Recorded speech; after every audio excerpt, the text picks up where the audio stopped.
तुम्हाला ना काहीतरी मी दाखवतो, हे बघा। आज तो मराठी लैंग्वेज की वजह से मैं मार खाते खाते बच गया। तो आज मेरे स्टॉल पर 2 अंकल आए, पूछे काय नाव आहे तुझं? मैंने बोला हर्ष पांडे। बोले जस्ट त्याची व्हिडिओ बघितली मी, आत्ताच झोपेतनं उठलोय आणि मला एवढं वाईट वाटलं हा मराठी माणसांबद्दल असं बोलतोय, कारण मराठी माणूस कोणाकडेही जाऊन कोणाही स्टॉलवर असं मारण्याचा प्रयत्न करणार नाही, कोणाला जबरदस्ती नाही करणार की तू मराठी बोल करून। आम्ही लोक कधीच, मी तर नाही केले कोणाला जबरदस्ती ना, माझे कधी मित्रांनी कोणाला जबरदस्ती केली की तू मराठी बोल करून। उलटा आम्ही सपोर्ट करतो त्यांना, उलटा आम्ही त्यांची मदत करतो। आणि आमचे दैवत छत्रपती शिवाजी महाराज आहेत, तर त्यांनी आम्हाला शिकवलंय की लोकांना मदत कर, कारण ते होते म्हणून आज सर्व आहेत महाराष्ट्रामध्ये सुखाने राहतायत। नाही तर तुम्ही एकदा त्यांची स्टोरी वाचून बघा, ज्यांना पण माहिती नसेल ना, हा पोरांनी पण त्यांच्या एकदा वाचून बघावं।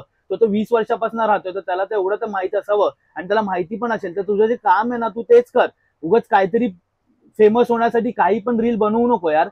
माझं पण काम हे नाहीये, पण मला व्हिडिओ बघितल्यावर खूप वाईट वाटलं आणि योगायोगाने माझ्या घरी पण आहे ना, हे बघ मटकी आणि हेच बनणार आहे योगायोगाने, आणि तुझ्याकडे आम्ही लोक हेच खाण्यासाठी येणार आहे। तुला मदत होईल, तो आमची थोडीशी तुला हेल्प होईल म्हणून आम्ही। आणि तुझ्या व्हिडिओच्या स्टार्टिंग मध्ये जे 2 माणसं पाठी बसलेत ना, ती पण मराठीच असणार, ती किती साधी आहेत बघ, खाली फुटपाथवर बसलेत आणि खातायत।